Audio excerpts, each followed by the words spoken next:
రెండోది ఇప్పుడు ఈ ఏవియేషన్ సెక్టార్లో మనం ఏ పొజిషన్లో ఉన్నాం, ఇప్పుడు పెట్టిన దానివల్ల ఏ సెక్టార్కి లేదా ఎంత పర్సెంటేజ్ మనం గ్రో అవడానికి స్కోప్ ఉంది.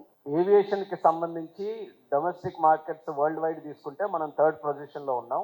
యుఎస్, చైనా తర్వాత మన ఇండియా ఈరోజు third domestic biggest domestic aviation market in the world third పొజిషన్లో మనం ఉన్నాం. దానితో పాటు గవర్నమెంట్ ఆఫ్ ఇండియా తాలూకా ఇందులో పాత్ర ఏంటనంటే సివిల్ ఏవియేషన్కి సంబంధించి మా దగ్గర కొన్ని సంస్థలు ఉన్నాయి. ఎయిర్పోర్ట్ అథారిటీ ఆఫ్ ఇండియా కావచ్చు, డీజీసీఏ కావచ్చు, బీకాస్ కావచ్చు. అందులో మెజారిటీ ఆపరేషన్కి సంబంధించి ఎయిర్పోర్ట్ అథారిటీ ఆఫ్ ఇండియా చూస్తుంది కాబట్టి అందులో మా తరపున కూడా ఈ యొక్క ఎడ్యూసిటీలో airport of authority of India presence ఉండే విధంగా వాళ్ళకి సంబంధించినటువంటి ట్రైనింగ్ నావిగేషన్ లో కానీ, ట్రాఫిక్ కంట్రోల్లో కానీ, ఆపరేషన్స్ లో కానీ వాళ్ళు రెగ్యులర్ గా కొన్ని ట్రైనింగ్ ప్రొసీజర్స్ ఉంటాయి.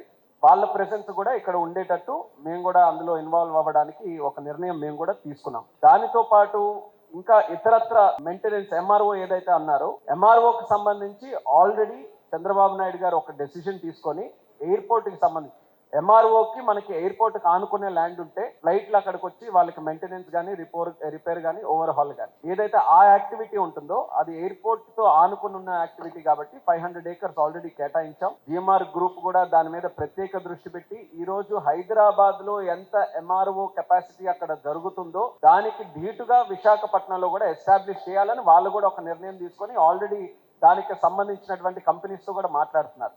ఎంఆర్ఓ కూడా మనకి ఎందుకు ఇంపార్టెంట్ అంటే మీరు అడిగిన ప్రశ్నలోనే దాని సమాధానం కూడా చెప్పారు. ఎంఆర్ఓ ప్రతి ప్లేన్కి కంపల్సరీగా ప్లాన్డ్ మెయింటెనెన్స్, అన్ప్లాన్డ్ మెయింటెనెన్స్ ఉంటుంది. అది ఇంజిన్కి కానీ కాంపోనెంట్స్ కానీ ఏవైనా దాని తాలూకా ఎంఆర్ఓ మెయింటెనెన్స్ వచ్చేటప్పుడు మన భారతదేశంలో చాలా వరకు ఇక్కడ ఉన్న ప్లేన్స్ బయట దేశాల్లో చేస్తున్నాయి. దానివల్ల ఒకటి దానికి చేయాల్సినటువంటి టైం పెరుగుతుంది, ఖర్చు కూడా పెరుగుతుంది. మనకి ఫారెక్స్ మీద డిపెండ్ అవ్వడం వల్ల దాని ఖర్చు పెరగడం వల్ల ఆ భారం మళ్ళీ ప్యాసింజర్స్ మీద పడుతుంది. సో దీనికి సంబంధించి మనం భారతదేశంలోనే ఎంఆర్ఓ నెట్వర్క్ పెంచుకోవాలని గత 10 సంవత్సరాలుగా ప్రధానమంత్రి మోదీ గారి తాలూకు ఆధ్వర్యంలో ఎంఆర్ఓస్కి సంబంధించి దేశంలో ఎంకరేజ్ చేయడానికి అనేక నిర్ణయాలు కేంద్ర ప్రభుత్వం నుంచి తీసుకున్నాం. ట్యాక్సేషన్కి సంబంధించి కావచ్చు, ఎయిర్పోర్ట్ అథారిటీ ఆఫ్ ఇండియా తాలూకు భూములు వాళ్ళకి కేటాయించడంలో కావచ్చు, ఇలా ఎన్నో ప్రయత్నాలు చేస్తే చాలా మంచి పొజిషన్లో ఈరోజు వచ్చాం. దాన్ని నెక్స్ట్ లెవెల్ అప్ చేయాలన్న ఆలోచనతో ఎక్కడెక్కడ అవకాశాలు ఉన్నాయో వాళ్ళతో మనం టైఅప్ చేసుకొని ఎంఆర్ఓకి స్పెసిఫిక్గా టార్గెటెడ్ అప్రోచ్తో దాన్ని కూడా ముందుకు నడిపిస్తున్నాం.